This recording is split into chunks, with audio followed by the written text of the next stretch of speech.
안녕하세요, 허니쌤입니다. 이번 시간에는 문법 요소를 공부해 보도록 하겠습니다. 이 부분은 굉장히 시험 문제 자주 출제되는 부분이면서 중요한 부분이 되는 거예요. 시험 문제 자주 출제되니까 중요한 부분이 되는 거죠. 그리고 또 우리 말을 구사하는 데 있어서도 굉장히 중요한 부분입니다. 조선말은 끝까지 들어보라는 말이 있죠. 왜 그래요? 바로 가장 중요한 서술어가 맨 뒤에 나오기 때문이야.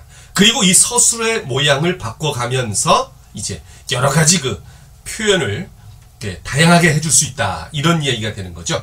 자, 여기에는 크게 사동, 피동, 긍정, 부정, 그리고 높임 표현, 그리고 마지막으로 시간 표현이 포함되어 있습니다.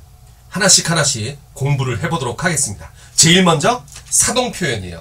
자, 교재, 준비된 교재를 보시면요. 참, 교재는 동영상 아래쪽에 설명 부분을 보시면 교재를 다운로드 받을 수 있는 곳을 링크를 걸어놨으니까 거기에서 다운로드 받아가지고 같이 보시면 되겠고요. 자, 진행합니다. 자, 사동부터 갑니다.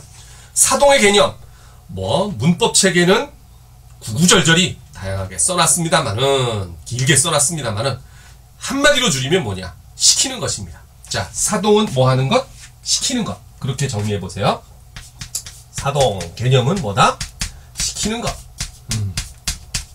미리 말씀드리면 피동은 당하는 거예요. 네. 일단 사동, 시키는 것이라고 잡아두시고, 그 다음 두 번째, 그래요. 사동 표현으로 만들어진 동사는 이제 사동사가 되는 겁니다.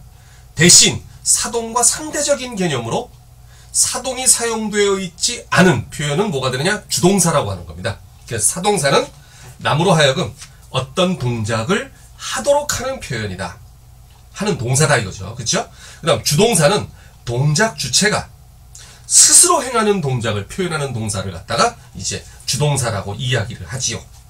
근데 이 사동 표현에는요, 여러 가지 방식이 있어요. 그 밑에 보면 사동 표현 1번부터 10번까지 총 10가지를 정리를 해 뒀는데요. 보세요. 우리가 흔히 쓰는 것이 이제 이희리기 구우추 이래가지고서 사동 접사를 사용하는 방식이죠. 동사 어근에다가 또는 형용사 어근에다가 이 사동 접사를 붙여버립니다. 그래요. 그렇게 되면 이제 뭐가 되느냐? 사동사로 파생이 되는 겁니다. 자, 그래서 이를 붙여보는 높다의 녹이다, 희를 붙여봅니다. 넓다의 넓히다, 이런 식으로 쭉 붙여나가 보세요.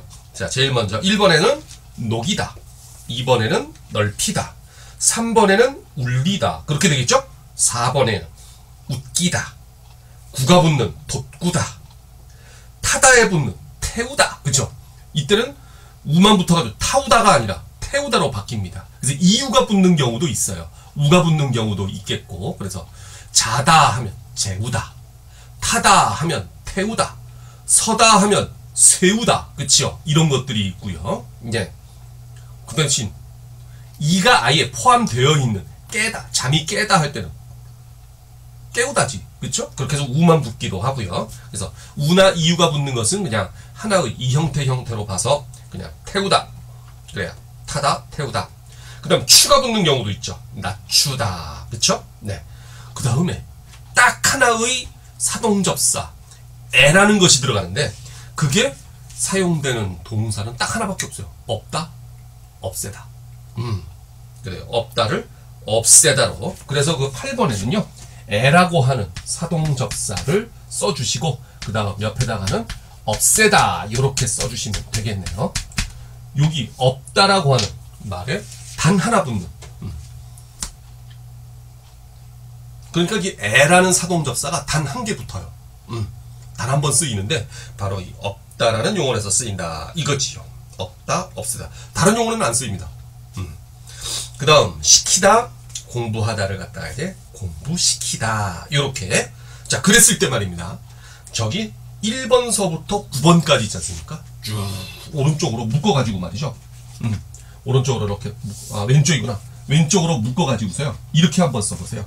요런 거 갖다가 뭐라고 하느냐면 파생적 사동이다, 이렇게 얘기를 합니다. 1번부터 9번까지. 즉 사동접사가 연결되어 가지고서 사동 형태를 만들어준다 하는 1번부터 9번까지 말이죠. 2번이 아니지, 9번이죠. 9번까지 해가지고 파생적 사동, 이렇게 이야기를 해주고요.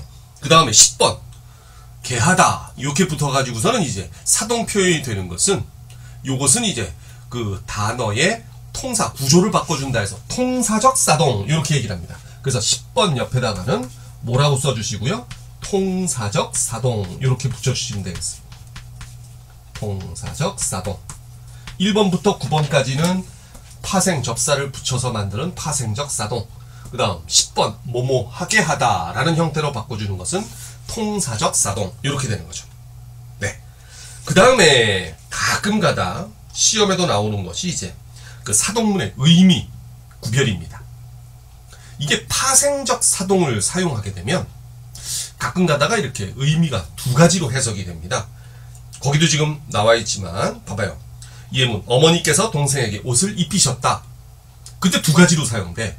의미가 무슨 말이냐면 옷을 직접 입혀주시는 거야. 자, 오른팔 여기 넣고 왼팔 여기 넣고 그래 이런 식으로 해가지고 단추 끼워주면서 자 그러면 이제 직접 행위를 갖다 돕는 거잖아. 그죠? 근데 입히셨다라고 했을 때 가서 입어 이런 식으로 해가지고 말로만 지시를 내리는 경우도 있죠.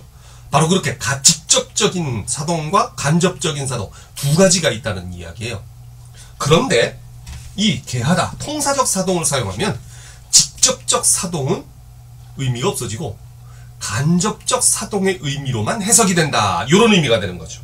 그래서 밑에 보세요. 이 예문 어머니께서 동생에게 옷을 입게 하셨다 하게 되면 이거는 간접적 사동이 된다. 이런 얘기가 되는 겁니다. 되셨죠? 좋아. 여기까지가 일단 사동이고요. 네, 다음 피동 표현 들어가겠습니다. 이 피동은요 시키는 것이 아니고 당하는 것입니다. 그래서 피동 옆에다가 써보세요. 요거는 당하는 것. 네,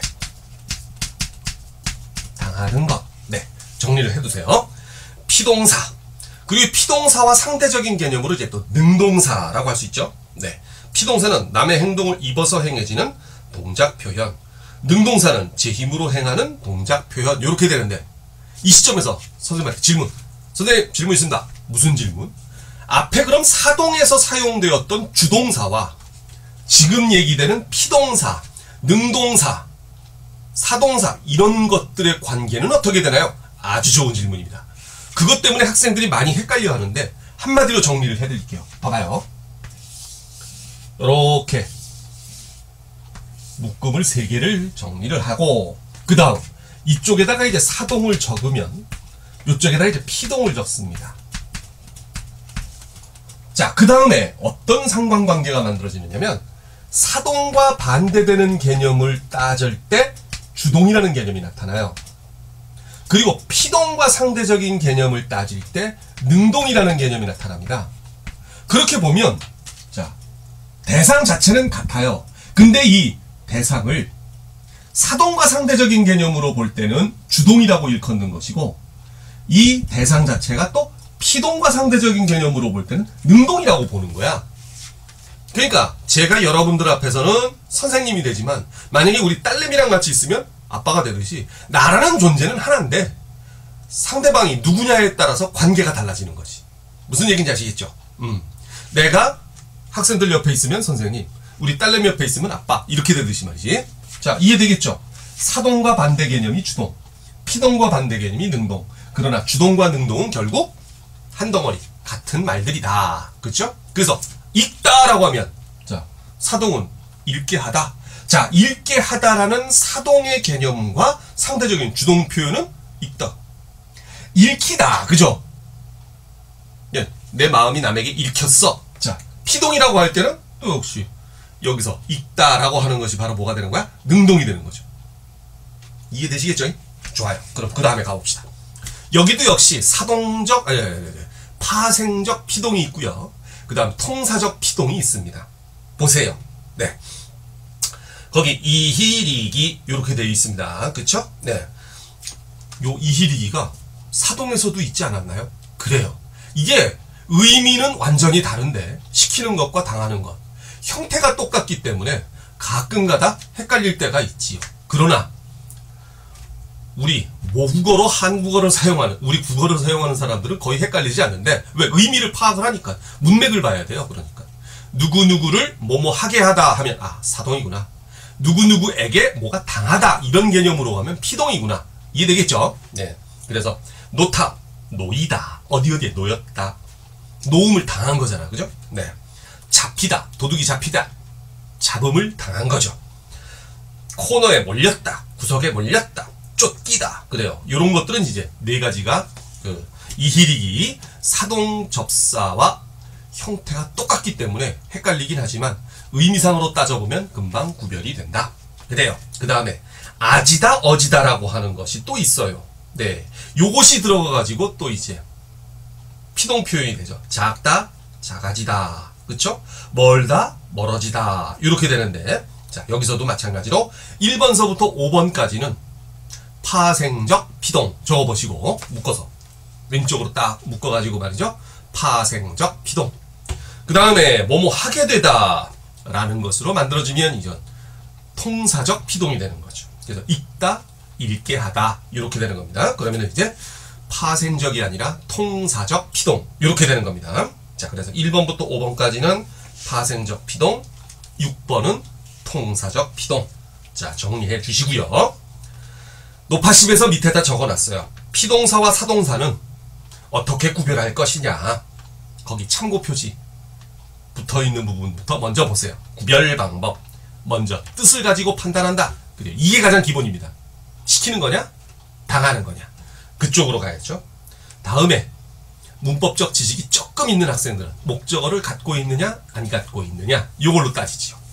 목적어는 바로 뭡니까? 을를 목적격 조사가 쓰인 말들이죠. 그래서 왜냐면 목적어를 뭐뭐하게 하다라는 구조로 문장이 만들어지니까 요거는 사동이 되는 거고, 그 다음 피동 같은 경우에는 주어만 있으면 되거든요. 뭐뭐가 뭐뭐 되다, 뭐뭐 하게 되다, 그지? 예, 이렇게 되니까 그 목적어가 있으면 사동이고 목적어가 없으면 피동인데, 우리는 그냥 의미만 가지고서 따져보면 금방 된다.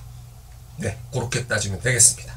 그 다음 5번, 요거 아주 가끔 어법 문제에서 보이긴 하는데요. 피동을 이중으로 만들어버리면 100% 이거는 비문, 오류입니다. 네, 그래서 피동사 어간만 만들어 두면 그냥 다행인데, 그 피동사 어간에다가 뭐가 부족하게 느껴졌는지 하여간에 아지다나 어지다를 또 붙여버려요. 그렇게 돼버리면 이중 피동이 사용된 거고, 이중 피동은 뭐다? 오류다. 이렇게 되는 거죠. 그래서 옆에 빈칸 만들어 놨어요. 피동사 어간에 어지다를 쓰면 옆에다 적어두세요. 뭐라고? 100% 오류. 예외 없습니다. 100% 오류입니다. 오류. 리을이 왜 안 써지냐 제대로? 그래요. 100% 오류. 네, 보세요. 끊다. 그래요. 끊다 하면 뭐뭐를 끊다. 타동사잖아? 그거를 끊기다, 끊어졌다 라는 의미로, 그죠? 예. 그래서 끊기다 이렇게 됐단 말이야. 그럼 이것만 해도 분명 뭡니까? 피동으로 완성이 된 거야. 피동사로. 근데 거기다가 아지나 어지를 갖다 또 붙여. 끊겨지다 이렇게 표현한단 말이지. 이렇게 되면 이거는 100% 오류다. 읽다도 마찬가지. 읽히다 하게 되면 타동사. 그래요. 뭐뭐를 읽게 하다라는 의미로. 그런데 거기에 나 지금 우리 피동하고 있는 거죠? 죄송합니다. 읽히다람 뭐뭐가 읽히다라고 했을 때 거기다가 어지를 또 붙여서 읽혀지다 이렇게 되면 네, 이중 피동이 돼가지고 이거 100% 오류라는 거죠. 선생님이 가장 마음에 안 들어하는 표현 중에 하나가 이겁니다. 뭐냐면 생각되어지다. 네. 지금은 구속되어 있습니다만, 예, 과거에 대통령이었던 어떤 양반이 이 표현을 많이 썼어요. 뭐 그렇게 생각되어집니다. 이 표현이 얼마나 잘못된 거냐면, 단순하게 피동이 2번 쓰였다는 것도 문제지만, 일단 생각하다라는 단어는 피동 자체로 써서는 안 되는 단어예요. 왜냐? 생각되다? 주체 의지랑 상관없이 생각이 자기 멋대로 돌아가나요? 그건 아니란 말이야. 그 단어 자체가 이건 생각하다 이렇게 그냥 항상 능동적으로 주동으로 표현돼야 된단 말이야. 생각하게 하다라고 하는 것은 이제 또 거의 세뇌 분위기죠. 사동 표현으로 쓸 수는 있겠지만 이게 피동 표현이 돼서는 안 되는 표현입니다. 이게 사실은 쓸 수가 없는 단어예요. 자기 주체 의지 없이 생각이 지 멋대로 막 돌아가는 경우는 없잖아, 그죠? 자기가 생각하는 거지. 그래서 생각되다라는 표현 자체도 마음에 안 드는데 거기다가 어지를 또 붙여가지고 이중으로 피동을 만들어버리면 진짜 이상한 표현이 되는 거죠.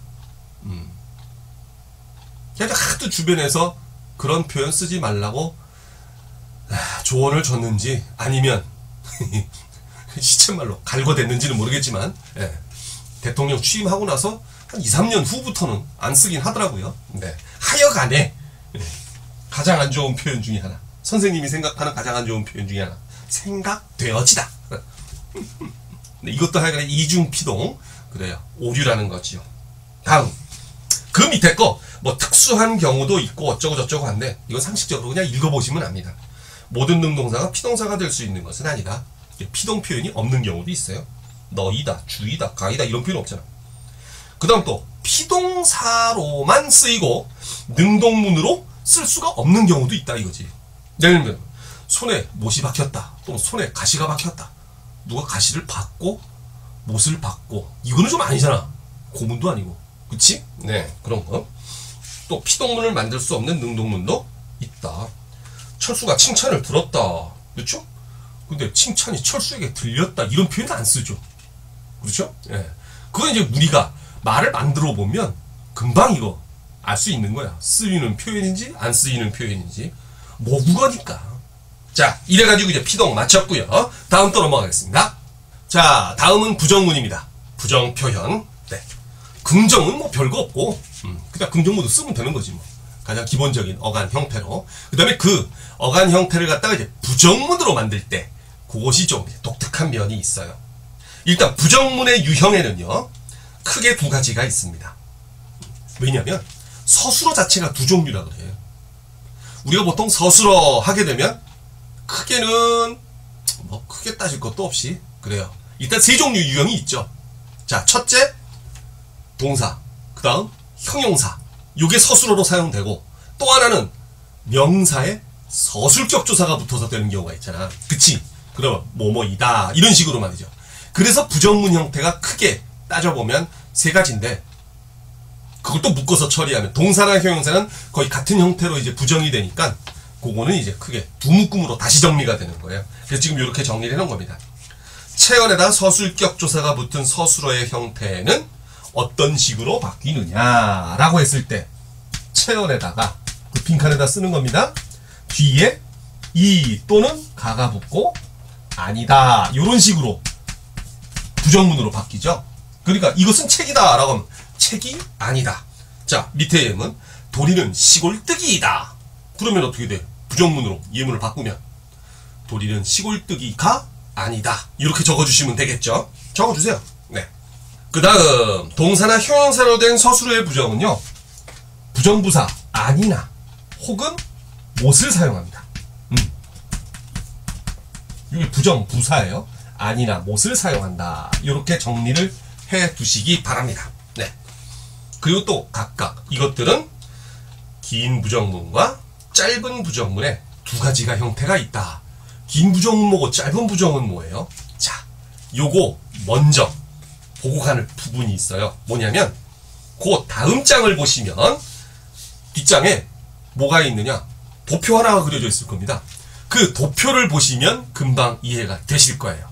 도표를 보도록 하십시다. 자, 여기 보시면 이렇게 돼 있는데 그 도표에 여기다가 구분해서 적어주시고, 자, 그 다음에 이쪽에다가는 이제 안부정이에요. 안부정. 네. 이쪽에는 이제 못부정 이렇게 봅시다. 요건 부정부사 안을 사용하는 부정, 요건 부정부사 못을 사용하는 부정.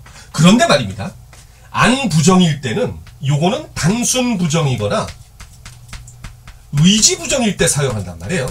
단순이거나 의지 부정일 때. 요거는 이제 능력 부정일 때 사용되는 거. 뭐뭐 하지 못하다, 나는 그럴 능력이 없다 라는 표현이죠. 네.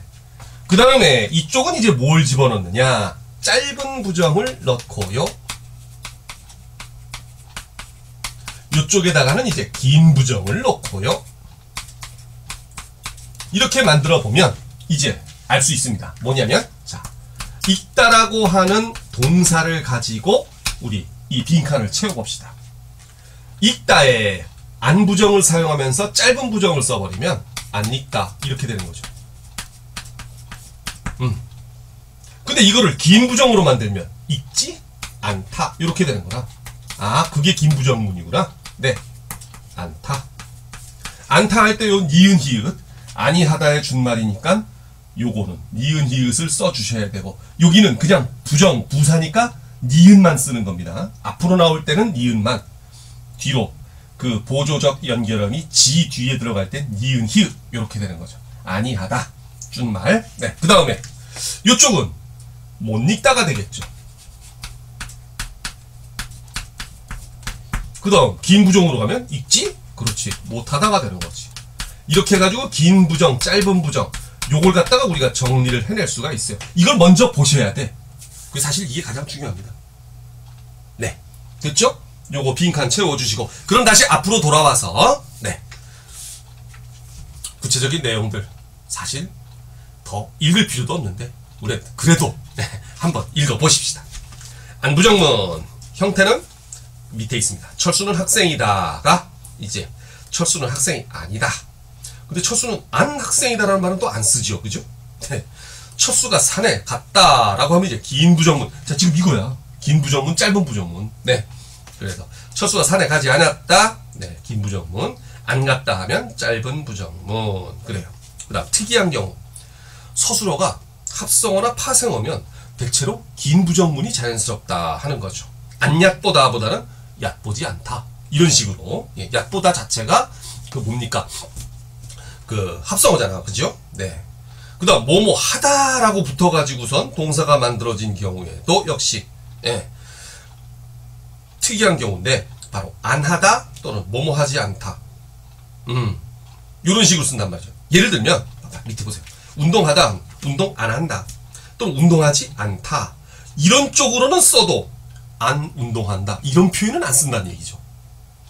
운동하지 않는다. 그죠? 운동을 안 한다라는 개념으로 운동 안 한다. 이렇게는 써도 안 운동한다. 이런 말은 안 쓴단 말이야. 그죠? 근데 파생 동사의 경우는 그런데 파생 형용사는 또 달라져요. 뭐냐면 깨끗하지 않다. 요거는 써. 네. 그런데 안 깨끗하다. 요것도 쓴단 말이야. 동사의 경우에는 안 뭐뭐 하다가 안 쓰였죠. 안 운동하다. 이런 말 안 쓰는데 그래요. 형용사 같은 경우에는 안 깨끗하다. 이 표현 씁니다. 네. 그렇지만 또 깨끗 안 한다. 이런 표현을 또 안 써요. 서로 달라. 뭐뭐 하지 않다라고 하는 긴 부정은 같은데 이 안이 앞으로 오느냐 중간에 들어가느냐. 그죠? 이게 좀 달라요. 그래요. 자, 그 다음 부정문이 안 되는 표현도 있어요. 안 부정문이 안 견딘다라는 표현, 못 견딘다라는 표현은 있죠. 그쵸? 네. 견디지 않다. 이것도 안 써. 견디지 못하다. 그죠? 견디다라는 단어, 알다라는 단어도 안 알다. 이런 말은 못 쓰잖아. 안 쓰잖아. 못 알다. 알지 못했다. 알지 못하다라는 말을 주로 쓰죠. 못 알다라는 표현도 안 쓰고, 그지? 네. 깨닫지 못하다. 못 깨닫다라는 써도 안 깨닫다는 안 쓰고, 그죠? 네, 그 다음. 재밌는 게, 안 부정문해 같은 경우에는 부정의 대상이 무엇이냐에 따라서 여러 가지로 해석이 되는 경우가 있어요. 그 예문 봐봐요. 내가 버스를 타지 않았다라고 했을 때 그냥 일반 평서문으로 얘기를 하면 버스를 타진 않았다는 얘기로구만 이렇게 아는데 그 이제 부정으로 만들어주잖아? 그럼 내가 부정을 할 요소가 무엇인지에 따라서 해석이 다 달라진단 말이야. 내가 버스를 안 탔다 라는 의미였을 때, 예, 내가 버스를 탔다 하면은 그냥 일반적인데 그걸 버스를 타지 않았다라고 했을 때 어떤 의미인지, 나를 부정하는 경우는 버스를 탄 게 내가 아니다 그런 의미로 해석이 되고, 그 다음에 버스를 부정했을 때는 내가 탄 것은 버스가 아니었다 이런 의미로 해석이 된단 말이죠. 그 다음 탔다라는 동사를 부정하는 의미라면 내가 버스를 탄 것은 아니다 이렇게 세 가지로 해석이 된단 말이에요. 네. 이게 그냥 일반 사회에서 그냥 일상적인 대화 같으면요 그게 무슨 말인데 하고 물어보겠지만, 물어보고 그냥 그거로 넘어가겠지만, 그죠? 예. 근데 법정 진술 같은 경우에는 문제가 생기는 경우도 있어요. 왜냐하면 어떤 것을 부정하느냐에 따라서 그 다음에 전개될 내용이 달라진단 말이야. 그죠? 예. 그래서 어떤 의미로 사용하는지 반드시 묻고 넘어가야죠. 그때는 당신이 버스를 안 탔다고 하는데 그것은 어떤 의미입니까? 사실 우리나라에서는 그 법정에서 검사 변호사들이 다 서류로 그냥 딱 쳐버리고 판사가 판결만 내리면 그만이고, 사실은 뭐 대질심 아니 뭐 그 뭐니 배심원, 배심원들이 있어가지고서는 미국처럼 배심원들이 있어가지고 변호사나 검사나 배심원들을 설득해야 하는 입장은 아니거든요. 그러다가 보니까 이런 진술 자체가 사실 잘 벌어지진 않는데 하여간 그런 의미입니다. 그 다음, 학생이 다 모이지 않았다라고 했을 때도 에브리바디가 안 왔는지 아니면 일부만 왔는지, 그쵸? 부분 부정이냐 전체 부정이냐 그런 거, 학생이 하나도 모이지 않았다라는 의미인지 아니면 학생이 모이긴 했는데 다 모인 것은 아니다라는 의미인지, 이렇게 구별이 되는 경우도 있고요. 그 다음 못부정문, 다음 장 넘어갑니다. 못부정문의 형태도 긴 부정문이 있고 짧은 부정문이 있어요. 그쵸? 네, 도리는 학교에 갔다라는 긍정문이 있을 때, 긴 부정문은 철수는 집에 가지 못했다. 네, 긴 부정문이죠. 짧은 부정문, 철수는 집에 못 갔다. 짧은 부정문. 그래요. 그 다음, 못부정문의 제약 및 특징 했을 때, 오늘은 체육관에서 연습한다. 오늘은 체육관에서 연습 못한다. 안 한다도 가능하지만 못한다도 가능하죠. 근데 못부정문은 동사에서만 쓰이고 형용사에서는 나타내지 않는 것이 원칙이다. 대체로 봐도 그래요. 형용사는 성질이나 상태를 나타내는 거다 보니까 이게 능력이랑 상관없는 거거든. 근데 이제 못이라고 하는 것은 능력 부정이다 보니까 대체로 동사에만 붙을 수밖에 없겠죠. 그쵸? 논리적으로 생각을 해도. 그래서 하늘이 뭐 팔았다. 이런 식으로. 예. 근데 화초가 잘 못 커. 이 얘기는 뭐냐? 형용사가 아닙니다. 그 동사로 잘한다는 의미로 사용되는, 잘 못 자라, 못 자라고 있어, 이런 의미가 된단 말이죠. 그죠? 네. 그래서 그거는 동사고, 이때는 이제 이 못은 어쨌든 형용사에는 쓰이지 않는다. 그 다음에 형용사의 못부정문은 또 긴 부정문으로만 사용한다는 거. 하늘이 파랗지 못하다. 이거는 됩니다. 또 그쵸? 네. 파랗지 못하다. 그지? 네. 자, 그래요. 그래서 이제 말하는 이에 아쉬운 생각이 들어갈 때, 그래요. 네, 됐습니다. 그러니까 못이라는 것이 뭡니까? 형용사에서는 부정부사로서 앞으로 짧은 부정문으로는 거의 안 쓴다는 얘기지. 그쵸? 예. 긴 부정문으로만 쓴다. 이런 얘기가 되는 거예요. 또 역시 안부정문과 같이 여러 의미로 해석이 된다. 그 다음, 안부정문과 못부정문은 명령문, 청유문에는 쓰이지 않고요. 명령문이나 청유문에는 이제 뭐뭐하지 말다. 네. 뭐뭐하지 말아라. 명령형. 뭐뭐하지 말자. 청유형. 이런 형식으로만 쓰인다. 라는 이야기가 되겠습니다. 그쵸? 네. 다음 넘어가겠습니다. 다음은 높임과 낮춤입니다. 네. 높임, 낮춤의 개념 보십시다. 일단 문장 표현했습니다. 문장의 표현은 주체나 상황에 따라 달라진다. 당연한 소리겠고요. 근데 거기서 높임법이라고 하는 것, 문장의 주체나 대화 상대방을, 그러니까 주체를 또는 상대방을 높이거나 낮추는 법이죠. 네. 높일 수도 있고 낮출 수도 있고, 그 높이는 것과 낮추는 것이 다 묶여가지고 높임법이라는 체계 속에 들어가 있는 거죠. 네. 봅니다. 높임법의 갈래, 주체 높임법, 상대 높임법, 객체 높임법, 세 가지가 보통 있다. 학교문법에서는 이렇게 얘기합니다. 네. 자, 높임법의 제약 요인, 나이라든가. 나이보다 우선하는 건 일단 사회적 지위죠. 네. 다음 친분관계도 있고요. 자, 거기 주체 높임법부터 일단 설명을 해 나가도록 하겠습니다. 주체 높임. 자, 적어주실까? 주체 높임법에다 뭐라고 적어주시냐면 행동의 또는 행위의 행동의 주체를 높임, 이렇게 됩니다. 행동의 주체를 높임. 네. 방법은요. 방법은 딴 거 없어요. 선어말어미 시를 사용하는 겁니다. 선어말어미 시 사용, 이렇게 적어보세요. 네. 선어말어미 시 사용. 네. 그래서 예문, 선생님께서 해결 원리를 가르쳐 주셨다. 과거로 같이 쓰면 쉬었다. 현재로 쓰면 쉰다. 네. 미래로 쓰면 주시겠다. 네. 이렇게 쓰면 되겠죠. 네. 뭐 세 가지 중에 아무거나 쓰세요. 주셨다를 쓰든 주신다를 쓰든 주시겠다를 쓰든 네. 일단 시만 들어가면 돼. 그 다음 예외. 화자가 주어일 때는 높임의 대상이 되지 않는다. 아, 너무나 당연한 소리지. 내가 우리 반을 위해 이번 일을 하시겠다. 뭐 날라옵니다. 그쵸? 네. 말 듣는 이가 주체보다 높은 경우에는 또 시가 안 쓰이죠. 요걸 갖다 이제 압존법이라고 합니다. 네. 선생님, 선배가 왔습니다. 자, 선배, 행위의 주체인 선배보다는 앞에 있는 선생님이 더 높임의 대상이란 말이야. 그때는 선배를 높이지 않습니다. 네. 요게 말입니다. 일반 사회에서는 무시되는 경향이 있어요. 그래서 높임의 대상은 다 높여. 사장님, 부장님이 그러시는데, 자, 사장이 자체가 부장보다는 높은 집이거든? 그러면 부장을, 옛날 같았으면 부장을 높이지 않는 것이 정상이란 말이야. 부장이 그러는데, 이렇게 써야 되는데, 요새 일반 사회에서는 이거 다 허용이 됩니다. 그래서, 사장님, 부장님께서 그러시는데, 이런 식으로 써줘요. 예. 높임의 대상 다 높여버립니다. 일단, 그게 속 편하니까. 근데 이게 안 먹히는, 즉, 압존법이 아직도 쓰이는 영역이 좀 있어요. 일단, 가정에서. 할아버지, 아버지께서 이렇게 되면 버릇없는, 그래서 아버지가 대신 욕먹는, 너 애를 어떻게 가르쳤니? 이런 식으로. 네. 그래요. 가정에선 쓰입니다. 그리고 학교에서도 쓰이는 경향이 강해요. 그래서 선생님, 선배가, 네, 3학년 선배가, 4학년 선배가, 뭐 이렇게 얘기를 합니다. 네. 학교에서는, 아직도. 그리고 또 한 군데 있죠. 군대. 네. 군대에선 이거 쓰입니다. 앞으로 남학생들은 이거 잘못 쓰면 깨질 각오해야 됩니다. 뭘로 깨지는지는, 그래요. 가서 겪어보시고. 네. 하여간. 그래요. 그래가지고, 그 가정과, 그 다음 학교, 그리고 군대에서는 아직 남아있고요. 일반 사회에서는 이 압존법 쓰지 않습니다. 네. 근데 문제에서는 종종 나와요. 네. 말 듣는 이가 주체보다 높은 경우에 시가 안 쓰인다. 네. 그 다음.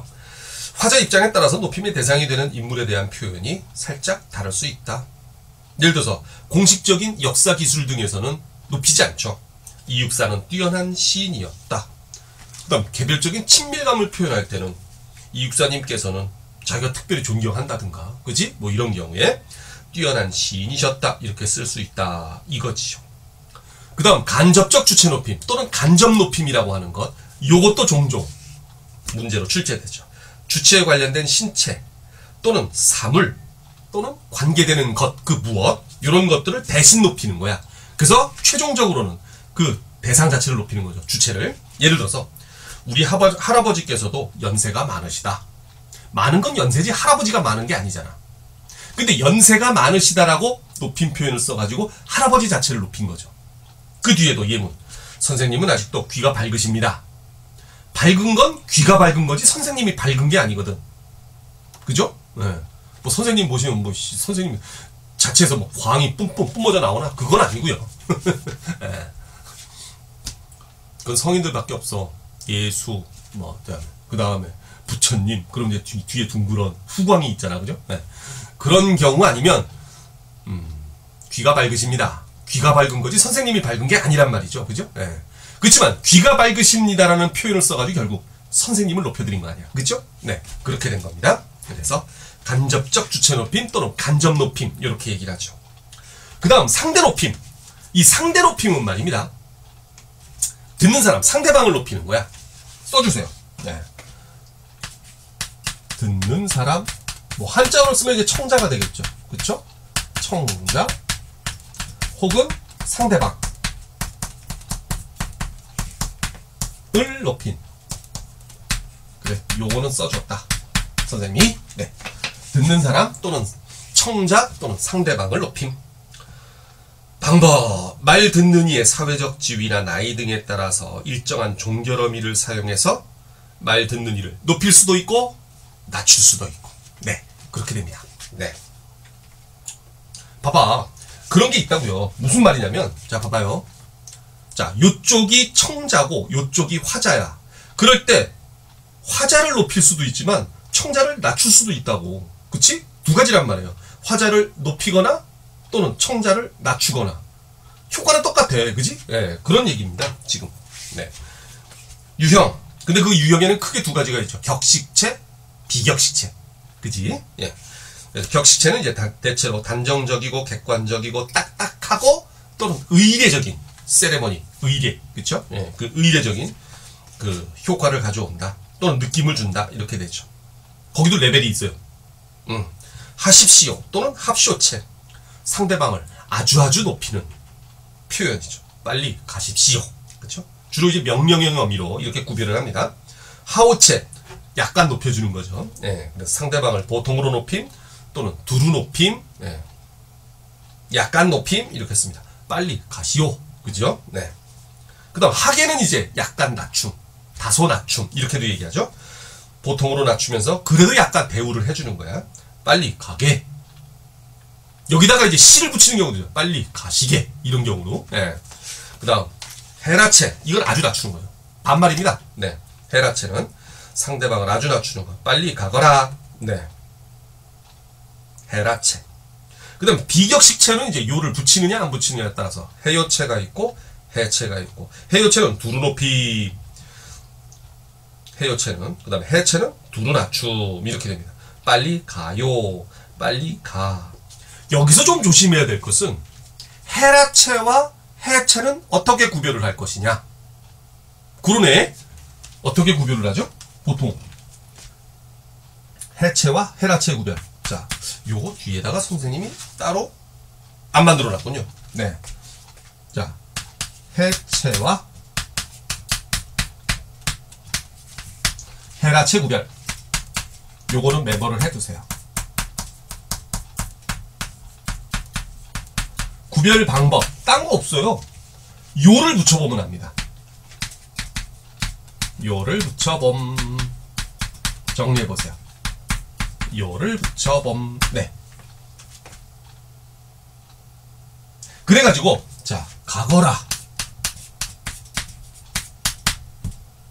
여기다가는 요가 붙을 수가 있나요? 없나요? 가거라요. 이런 말 안 쓰잖아. 그치? 이런 말 없단 말이야. 그러니까 요거는 무슨 체? 헤라체가 되는 거야. 그쵸? 네. 해 하는 것은 이제 뭐가 됩니까? 가거라요. 이런 말 안 쓰니까. 아이고, 바로 내가 외쳤어. 자, 그 해에다가는 이제 요를 붙여가지고 해요. 이건 된단 말이야. 그쵸? 예. 네. 그러니까 요거는 가능하다고. 그러니까 요거는 이제 해체가 되는 거죠. 나 집에 가. 가요. 가능하단 말이야. 가요. 그쵸? 그러니까 그건 해체야. 근데 가거라 하는 것은 가거라요. 말이 안 되니까 요거는 뭐다? 헤라체가 되는 거죠. 됐죠? 네. 그래서 그 예문에도 빨리 가 라고 했을 때 요를 붙였어? 가요. 그쵸? 그렇게 된다 이거지. 가거라는 당연히 가거라요 라는 말은 안 쓰니까 헤라체가 되는 거고. 됐습니다. 그 다음 장 넘어가시고, 거기 보면 이제 그 구분을 표로 만들어 놨는데 한번 보십시오. 평서법, 의문법, 명령법, 청유법, 감탄법 해가지고 문장의 종류별로 어떤 식으로 쓰이는지 한번 보세요. 특이한 것들이 좀 있어요. 뭐냐면 격식체 하십치요체에서 청유법에 보면 하시지요 이렇게 쓴단 말이야. 요가 붙긴 붙어요. 근데 이거 그 비격식체 해요체라고 안 합니다. 근데 괄호를 쳐놓은 것은 논란이 조금 있다는 얘기죠. 네. 그 다음 하오체의 청유법을 보면 합시다가 되는 거야. 그치? 그런 거 좀 차이가 나죠. 나머지 건 그냥 그대로 그 하계체, 헤라체, 해요체, 해체 요런 식으로 해가지고서는 그냥 가면 되는 거고. 네, 그렇습니다. 그 특징적인 것들만 표시를 해두고 익혀두시면 나머지는 그냥 상식적으로 따라가면 되니까 별로 어렵지 않습니다. 네. 그 다음 공손법. 이게 이제 자신을 낮추는 거지. 그래서 말하는 이가 자신을 낮추는 공손한 표현을 써서 말 듣는 이를 높여주는 겁니다. 네. 그게 이제 뭐야? 우리 그 사오, 자오. 우리 진달래꽃. 사뿐히 지려밟고, 지려밟고, 가시옵소서. 시옵, 요런 표현. 옵. 그지? 예. 본에 들이우리다. 들이오리다. 요런 오. 요런 표현들이 바로 이제 그 공손법입니다. 예문 보면, 저는 변변치 못한 사람이오나. 오. 한 가지 재주는 있사오니 사오. 받아주시옵소서, 요런 표현들 듣자오니 요새 잘 안 쓰죠. 그도 선생님의 가르침을 받자옵고자 또는 받잡고자 하옵니다. 등등등등 밑줄 쳐놓은 부분들, 그런 부분들이 이제 공손법이 된다라는 얘기가 되는 거고요. 그 다음 객체 높임. 자, 객체 높임 나왔습니다. 이 객체 높임은 뭐냐면 행위의 객체, 즉 행위를 당하는 사람, 그 당하는 사람이 보통 이제 목적어, 그쵸? 예. 행위, 객체, 주로 이제 목적어나 혹은 부사어를 높이는 겁니다. 즉 목적어를 높일 수도 있고 부사어를 높일 수도 있다는 얘기죠. 그래서 예문 보세요. 어제 김 선생님을 만나 뵈었습니다. 만약에 여기서 김 선생님이 아니라 친구 누구였다면 만나 보았습니다라고 서술될 거야. 그쵸? 근데 뵈었다라는 표현을 쓰잖아. 그죠? 그 다음 두 번째 예문, 이것을 아버지께 갖다 드려라. 아버지가 아니라 친구였다면 이것을 친구에게 갖다 주어라. 이렇게 되겠죠. 그래서 이 객체 높임법은 그 목적어나 부사어를 높이는 건데 몇 개의 서술어, 특정한 몇 개의 서술어로만 쓰입니다. 그래서 들이다, 뵙다, 여쭙다, 모시다, 뭐 요런 표현들, 네, 그런 것들로만 사용되죠. 그래, 그러면 그 예문에서 어제 김 선생님을 만나 뵈었습니다 했을 때 김 선생님을 이라는 부분에다 밑줄을 그어주시고 목적어 적어보세요. 그 다음 예문, 이것을 아버지께 갖다 드려라 했을 때 아버지께에다가는 밑줄 치고 부사어, 그렇지, 그거는 목적어가 아니죠, 부사어죠. 그래, 부사어라 적어주시고 되겠지요. 네, 좋습니다. 그 다음 단어 차원에서 높임말과 낮춤말이 사용되는 경우가 있어요. 말 자체가 높임의 말, 낮춤의 말. 뜻을 보면 우리말에는 높임과 낮춤을 표시하는 특수한 단어를 사용해서 남을 높이거나 자기를 낮추어 표현하는 높임법이 있는데 이때 사용되는 단어들을 높임말, 낮춤말이라고 한다. 조건, 객체가 화자나 청자보다 높아야 된다. 그쵸? 네.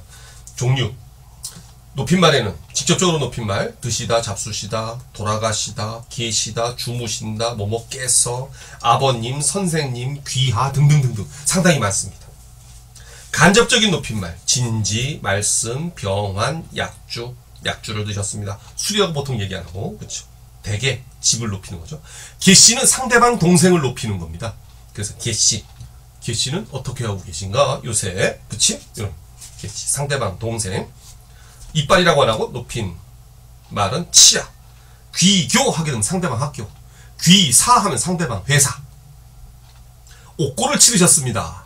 부당하게 감옥살이를 하고 나왔을 때, 예, 독립투사가 또는 민주투사가, 그죠? 예, 옥살이를 하고 나왔을 때 옥고를 치르셨습니다. 뭐 전과 12범 살인자한테 옥고를 이런 표현 안 씁니다. 예, 높임 표현이에요. 그 대신 거기 간접 높임말 중에 말씀이라는 단어는 동그라미를 쳐두세요. 왜냐하면 낮춤말도 있거든요. 밑에 보세요. 낮춤말, 저희, 애비, 애미, 아들놈, 딸년 등등등등. 그 다음 간접 낮춤말의 말씀 있죠. 이 말씀이라는 단어는 높임말도 있고 낮춤말도 있어요. 같이 쓰입니다. 그래서 상대방을 높일 때 선생님 제 말씀 좀 들어보세요. 이거 맞는 말입니다. 대신 또 선생님께서 말씀하시기를 이것도 맞는 말이에요. 예, 선생님 제 말씀 좀 들어보세요 할 때는 낮춤말이고 선생님께서 말씀하시기를 이때는 높임말입니다.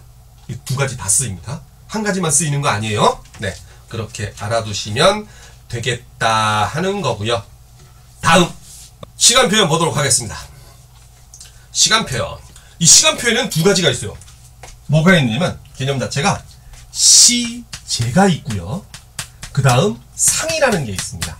네, 요 시제와 상이 문제가 되는데 거기 지금 보면 그 첫 번째 장에 시간 표현 해가지고 1번 시제, 그 다음에 하나 넘어가서 두 번째 페이지 보면 동작 상 이렇게 있죠. 네, 근데 여러분들은 그 시간 표현이라는 타이틀 옆에다가 요거를 정리를 해봅시다. 시제는 말입니다. 과거, 현재, 미래를 말하는 거고요. 네, 그 다음에 상이라고 하는 것은 네, 완료가 있고 그 다음에 진행이 있어요. 요 개념은 어떻게 되느냐? 선생님은 이렇게 개념을 잡고 있어요. 요거는 시제는 점 개념이에요. 점의 논리라고. 상은 선의 논리입니다. 무슨 얘기냐면 이런 얘기예요. 봐봐요. 시간에 선을 갖다가 한번 그려봅시다. 그리고 지금 발화가 일어나는 시점을 보통 우리 현재라고 하잖아. 근데 요 현재 시점을 기준으로 해가지고 언제 일어나든 점 개념. 현재보다 먼저 일어났으면 그냥 그건 다 과거야. 과거 1, 과거 2, 과거 3, 과거 4, 과거 5, 과거 6 이런 식으로 다 과거야. 그 다음 요 상태에서 일어나고 있으면 이제 현재가 되는 거죠. 또 현재보다 나중에 일어나는 일은 전부 다 뭡니까? 미래가 되는 거죠. 이렇게 점 개념이야. 근데 상은 선 개념이라고. 자, 쭉 오다가 완결이 됐네? 근데 그 완결된 것이 현재보다 이전 시점이면 과거 완료가 되는 거죠. 그리고 쭉 진행됐다가 지금 완료가 됐다라고 하면 뭐가 되는 거야? 현재 완료가 되는 거야. 진행이 되는, 아니요, 또 미래에 이렇게 완료가 되면 이제 미래 완료. 그렇지만 진행은 그게 아니에요. 계속 쭉 가고 있는 거야. 이렇게 되면 과거 진행이구나. 요렇게 가고 있으면 현재 진행이 되는 거고, 요렇게 계속되고 있으면 미래 진행이 되는 거고. 이런 식으로 해서 어떤 행위가 일정 기간 동안 진행이 되는 것, 또 완료가 되는 것도 지금 되다가 완결이 됐다는 거. 요런 개념이거든요. 그래서 시제는 점의 개념, 상은 선의 개념, 요렇게 알아두시면 됩니다. 자, 요거 밑에 그림은 필요 없고, 왜냐면 이거 구별할 방법이 있어요. 그거는 이제 우리 교재 맨 뒷장에 보시면 표가 좀 복잡해 보이는 게 하나 보이죠? 그걸 이제 만들어 갈 겁니다. 금방. 자, 일단 요거를 정리해 주세요. 위에 거. 시간 표현 옆에 여백에다가 동영상 스톱 시켜놓고 하면 되겠죠?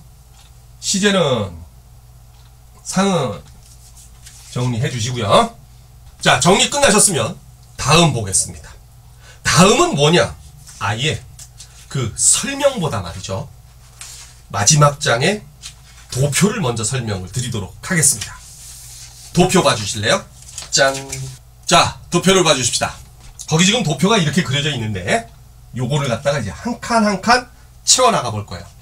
도표에서 가장 중요한 건 말입니다. 이 가로축과 세로축의 개념입니다. 그걸 먼저 알아두셔야 돼요. 그랬을 때 잘 봐. 가로축이 있고 세로축이 있을 때 이 가로축은 뭐냐? 바로 시제입니다. 시제. 그리고 세로축은 뭐냐? 이건 상이에요. 그렇다고 됐을 때 말이죠. 이제 하나씩 하나씩 따져보자고요. 자, 시제에는 과거가 있고 현재가 있고 미래가 있죠. 자, 과거가 있고 현재가 있고 미래가 있단 말이야. 그런데 과거에다가는 주로 우리가 아시나 서너말어미 엇을 사용합니다. 현재는 보통 니은이나 는이라는 서너말어미를 사용하죠. 그 다음 미래는 보통 이제 get이라는 서너말어미를 사용합니다. 학교 문법에선 그래요, 일단. 네. 그 다음 상은 아예 없는 경우가 있고요. 그 다음에 완료가 있고 진행이 있죠. 진행. 네. 그랬을 때 완료는 대체로 it 또는 it이라는 표현을 주로 씁니다. 진행은 고it이라는 표현을 주로 써요. it, it 또는 고it. 자, 그랬을 때 말입니다. 잘 보세요. 안다라고 하는 동사를 가지고 우리 이 빈칸들을 채워보자고요. 자, 만듭니다.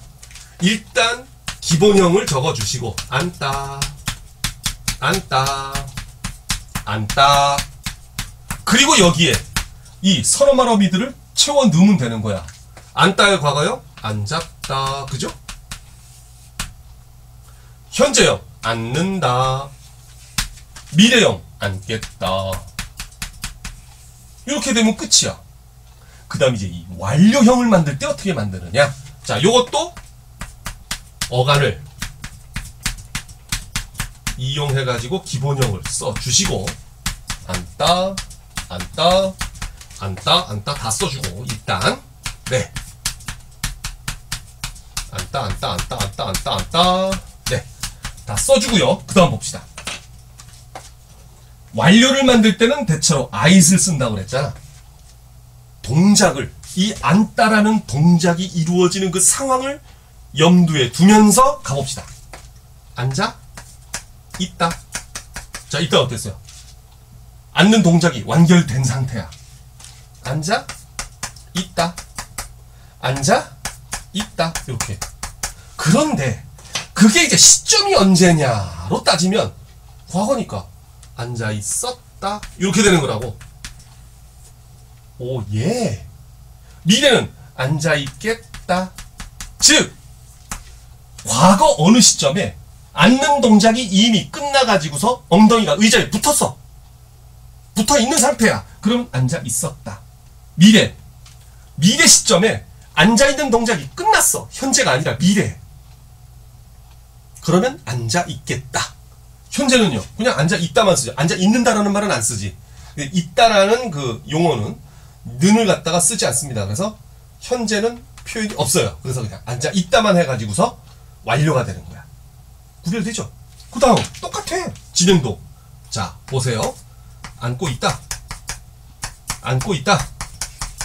앉고 있다. 자, 앉아 있다와 다른 점은 엉덩이가 의자에 무한히 가까이 수렴이 돼가고 있는 중이고 아직 닿진 않았어. 엉덩이가 의자에 닿진 않았어. 완결되지 않았어. 그 상태야. 앉고 있다. 앉고 있다. 앉고 있다. 근데 거기에서 이제 바로 시점을 기준으로 봤을 때 과거냐, 현재냐, 미래냐가 있는 거지. 자, 과거 앉고 있었다. 과거 시점이긴 한데 앉는 동작이 끝나진 않은 상태. 앉고 있는 상태. 되죠? 네. 요거는 그냥 앉고 있다 하면 현재고, 여기는 앉고 있겠다 하게 되면 미래가 되는 거죠. 자, 정리되십니까? 개념. 이게 복잡한 것 같아도 자리가 정해져 있어요. 쓸 수 있는 게. 요걸 깨우치시면 이제 시간 표현, 시제와 상 표현은 완결이 되는 겁니다. 어렵지 않아요? 쉽죠? 예. 자, 동영상 스톱 시켜놓고 다시 한번 정리를 해 주시고요. 네. 정리 끝나셨으면 이제 앞에 설명도 읽어 보실까요? 네. 봅시다, 우리. 시간 표현 앞에. 네. 현재 시제. 일단 개념부터 잡고, 먼저. 그치? 그리고 나서 이제 자세한 설명을 들어야지. 현재 시제. 바라시와 사건시가 일치할 때 시제다. 그래요. 표현 방법. 종기령 어미. 니은이나 는을 쓰고. 관형사형으로 쓸 때도 이제 는이나 니은을 씁니다. 그래서 그는 지금 책을 읽는다. 그쵸? 그쵸? 읽는다. 네. 요거는 서술어 쪽에 들어갔어요. 그쵸? 근데 이처럼 예쁜 인형은, 이거는 서술어가 아니지. 관형어지, 수식어. 그죠? 예. 그럴 때는 예쁜, 이렇게 된 거야. 그래. 예쁜 인형은 처음이다. 특징. 형용사와 서술격 주사에는 현재 시제 표시 형태가 따로 없다. 그래요. 그래서 크다, 선생님이시다. 큰다라는 말은 안 쓰지. 그치? 예. 아, 물론 쟤는 잘 큰다. 이건 잘한다는 개념이야. 빅, 크다의 의미가 아니라. 그치? 네. 다음, 바라시 관련의 부사적 표현에 의해서 뒷받침된다. 그래요. 지금, 현재, 요즘. 이건 현재 시제로 쓸 수밖에 없는 문장이 되겠죠. 그 다음, 반복되는 동작이나 항구적 속성, 습관을 표시할 때 쓴다. 지구는 논다. 그래요. 돌지 않으면 망한 거지. 지구 끝난 거야. 그죠? 모든 생명체 없어. 그러니까 지구가 정지된 상태를 서술할 수 있는 존재 자체가 외계인밖에 없는 거야. 그렇죠? 지구인 중에는 우주에서 우주선 타고 지구를 떠났거나 지구를 돌고 있거나 뭐 탐험 중이거나 뭐 한 인간들은 있겠지만, 어찌됐든 인간은 정치적 동물이다. 형은 축구를 좋아한다. 그래요. 이런 것들은 이제 현재형으로 쓰고, 이거 사실 영문법에서도 나오는 겁니다. 예, 현재 시제를 사용해야 하는 그 문장들, 그렇죠? 뭐 영원 불변의 진리라든가 등등등등 똑같은 거예요. 그런 거. 그다음, 바라시 이후에 일어날 예정된 일도 표시해 줄 수 있다. 그러니까 확실한 미래. 내일 회의한다. 그다음, 과거에 있어서의 현재. 도서관은 책을 읽는 학생들로 붐볐다. 자, 붐볐다라는 말을 보면 이거 분명히 전체적으로는 과거죠. 근데 그 과거, 붐비는 그 시점하고는 같은 상태라, 같은 시점에 있는 상태라 책을 읽는은 현재로 표현된단 말이에요. 이걸 상대 시제라고 표현합니다. 붐볐다라는 것을 보면 문장 전체로는 과거인데 그 붐비는 상태와 같은 시간대에 있었던 어떤 또 상황은 현재 시제로 서술을 해준다는 얘기죠. 그래요. 그래서 도서관은 책을 읽는 학생들로 붐볐다. 붐볐을 때 책을 읽는 것도 같이 일어난 거니까 상대적으로 현재 시제로 써준다. 이런 얘기가 되는 거죠. 예. 저렇게 부지런한 사람은 처음 본다. 그래요. 본다도 현재고 지금도 부지런한 상태니까 같이 현재로 쓰는 거지. 그 다음 과거 시제. 사건 시가 바라시보다 앞설 때. 뭐 서로 말함이 대표적으로 엇, 앗 또는 이 형태로 이엇, 회상, 더. 그 다음에 엇, 엇이나 앗, 엇은 이게 영문의 대과거 표현을 그쵸? 예. 번역하다가 만들어진 형태인데 과거 한때 그런 일이 있었다라든지 그쵸? 그런 상황이 존재했었다라는 것을 표현할 때 또는 진행 중이었다라는 것을 표현할 때 씁니다. 그 다음에 활용형의 관형사용어미 이건 뭐냐면 내가 읽은 책 할 때 분명히 읽었다는 사실은 과거란 말이야. 읽은 책이니까. 현재는 읽는 책 이렇게 되죠. 미래가 보면 읽을 책 이렇게 되고 그지? 예, 그래서 그 관형사용어미로는 는을 쓰는 경우가 있다. 니은이나 은을 쓰는 경우 그래요. 읽은 책 이렇게 되는 거죠. 그 다음 선어말음이 더가 쓰이는 경우 그래요. 또 종결음이 라나 야의 앞에서 나타난다. 뭐뭐 했더라, 뭐뭐 했더냐, 뭐 이런 식으로. 예. 그때는 이제 여러 가지 유형이 있는데 말하는 이가 과거에 경험한 사실을 회상할 때, 네. 그 집에서 공부하더라. 근데 주어가 화제일 때는 안 써요. 나는 집에서 공부하더라. 이건 아니지. 그치? 네. 그쵸. 유체이탈한 것도 아니고. 자, 그 다음에 관형사용에서는 던으로 나타난다. 제가 읽던 책입니다. 과거 한때. 그래요. 그 다음에 엇이나 앗이랑 더가 붙으면 경험 당시의 과거 표시다. 충무공은 용장이었던 충무공 전사하고야 말았다. 뭐 이런 식으로요. 그 다음 갑니다. 다음 장. 과거시대 특징. 바라시 관련해 부사적인 표현들. 어제니, 작년이니, 그쵸? 뭐 등등등등. 네. 당연히 그저께 뭐 이런 식으로도 쓰겠지. 뒷받침된다.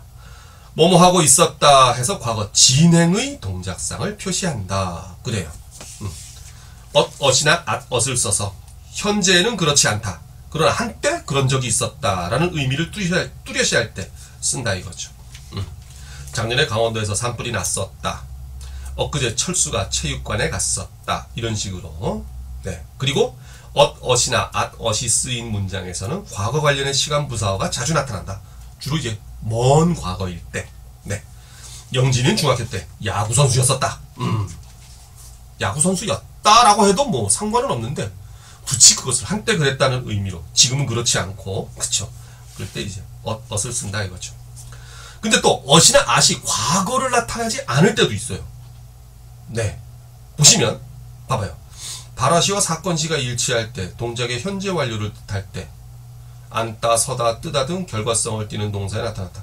그가 지금 소파에 앉았다. 지금인데 앉았다. 과거로 표현했어요. 그쵸? 현재입니다. 그 다음에 동작의 지속을 나타낼 때도 쓰인다. 그는 하루 종일 책을 읽었다. 그냥 단순한 과거인데도 불구하고 하루 종일이라는 말이 있으니까 지속된 거 아니야. 그치?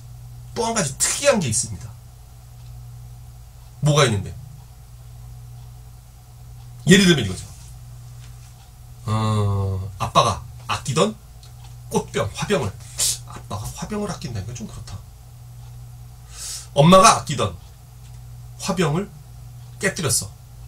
그때 동생이 옆에서 그걸 보고 있다가 형을 협박 아닌 뭐 이상한 말로 기죽이는 게 있죠. 형 이제 오늘 엄마한테 혼났다. 분명히 과거로 표현했단 말이야. 혼났다. 근데 그거는 가까운 미래를 의미하죠. 그죠? 그렇잖아. 그죠? 너 이제 죽었다. 그죠? 너 그런 사고를 저지른 너 이제 죽었다. 아직 죽지 않았거든. 그쵸? 네. 죽을지도 모르지. 근데 그 가까운 미래 확정된 사실을 표현할 때도 과거를 씁니다. 요게 가끔 문제에 나오더라고요. 지금 교재에는 없지만. 네. 그래서 거기 그 미음에 동그라미 C 해가지고 한번 적어보세요. 뭐라고 쓰시느냐. 가까운 미래의 거의 확정된 일 표현에 쓴다. 예를 들면 너 이제 혼났다. 그죠? 네. 이런 거. 됐죠? 가까운 미래에 확정된 일. 너 이제 혼났다. 이럴 때도 이제 과거를 씁니다. 쓰기는. 네, 그 다음 미래 시제로 가겠습니다. 사건 시가 모두 발화시 이후일 때의 시제를 미래 시제라고 한다. 그래요. 주로 이제 get을 쓰지요. 근데 이 get이 단순 미래일 경우도 있지만 또 다른 의미로 쓰일 때도 종종 있어요.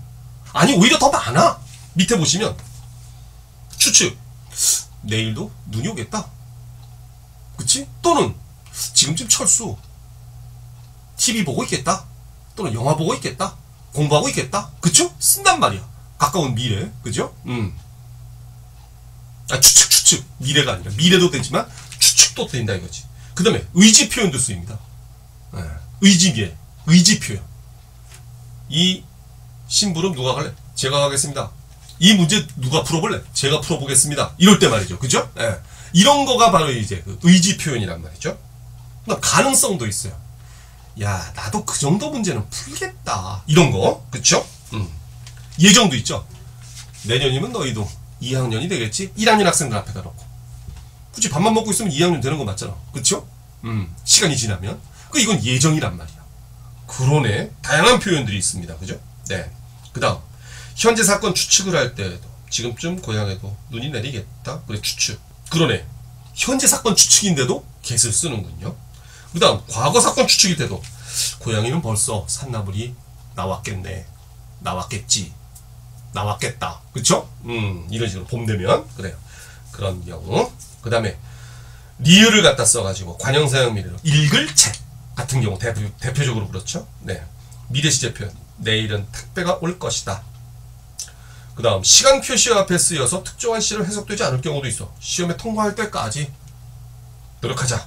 시험에 통과할 때까지. 그럼 아직 통과는 안 하는 거니까 미래 시제는 미래 시제라. 그죠? 근데 특정 시점을 갖다가 정할 수는 없겠네. 뭐 여하간 그런 표현. 뭐뭐 할 것이다 라는 표현을 써가지고서는 이제 get보다는 그 의지가 좀 약해 보이는 경우. 제가 가겠습니다. 누가 갈 것이다. 굳이 좀 약해 보이잖아. 그죠? 예. 내일은 비가 올 것입니다. 보다는 내일은 비가 오겠습니다. 말하는 사람의 어떤 태도, 단호한 면 이런 게 보인다 이거죠. 보통 뭐뭐 할 거다 이런 식으로 표현이 되고요. 좋아요. 다음 이제 상으로 왔는데 상은 별거 없어요. 그냥 보조적 연결음이 아나 이거 다음에 이제 보조용언의 결합으로 이루어진다. 그래요. 근데 말입니다. 아까는 이쪽에서 그냥 이 미래 시제 같은 경우는 get 이런 것만 이제 표현을 했는데 사실은 이 단순 시제에서는 별 상관이 없는데 말이죠. 이 완료나 진행에는 요거 대표적인 표현이고 요거 말고도 다른 표현들이 좀 있어요. 그래서 완료상일 때는 대체로 아잇 어잇을 쓰지만 그래요. 또는 아노 어노 뭐 이런 것들 쓴단 말이죠. 아네 어네 아버리다 어버리다. 이거 잘 모르겠어요? 자 이겁니다. 자 이런 거 숙제를 해 놓았다. 어때요? 완료된 거지. 해 놓겠다. 해 놓는다. 그죠? 요런 거. 요게 이제 not 요렇게 되는 거고 임무를 완수해 냈다. 완결된 거잖아. 완수해 내겠다. 완수해 낸다. 되죠? 버리다도 마찬가지. 끝내버렸다. 해버렸다. 해버린다. 해버리겠다. 그쵸? 네, 이런 식으로 다 된단 말이야. 그 다음에 진행 같은 경우에도 고잇을 주로 쓰지만 가장 많이 쓰이는 것이 고잇이랑 또 뭐뭐 하는 중이다. 앉는 중이다. 앉는 중이겠다. 앉는 중이었다. 그쵸? 네. 숙제를 다 해가다. 다 해간다. 다 해갔다. 다 해가겠다. 뭐 이런 식으로. 그죠? 네. 간단 말이죠. 그 다음 또 뭐뭐 하곤 하다. 걔 요샌 잘 안 나오는데 한 두세 달 동안 띄엄띄엄 일주일에 한 번씩 체육관을 오곤 했어? 뭐뭐 하곤 하다. 그죠? 오곤 해? 오곤 하겠지. 뭐 등등등등. 그래요. 뭐뭐 하곤 하다 해가지고 이거는 또 이제 그 진행을 나타냅니다. 요런 식으로 그 완료상이나 그 진행상에 꼭 요 고잇, 아잇 요런 표현 말고도 다른 것들도 종종 쓰이더라. 요런 얘기가 되는 거죠. 네. 됐습니다. 요래 가지고서 우리 간단하지 않았죠? 내용이 참 많았는데 우리 그 뭡니까? 문법 요소들 요런 것들 갖다 쭉 한번 정리해 봤네요. 사동, 피동, 그리고 이제 긍정, 부정. 사실 긍정은 따질 거 없고 부정의 표현 특징. 그 다음에 이제 높임법, 그리고 요 시간 표현. 요것들 잘 정리해 두셔가지고 네, 우리 완벽하게 우리말을 구사할 줄 아는 학생들이 되시길 바랍니다. 그리고 시험도 잘 보시고, 자, 일단 준비한 건 여기까지고요. 또 다음 강좌 또 기대해 주세요. 빠이.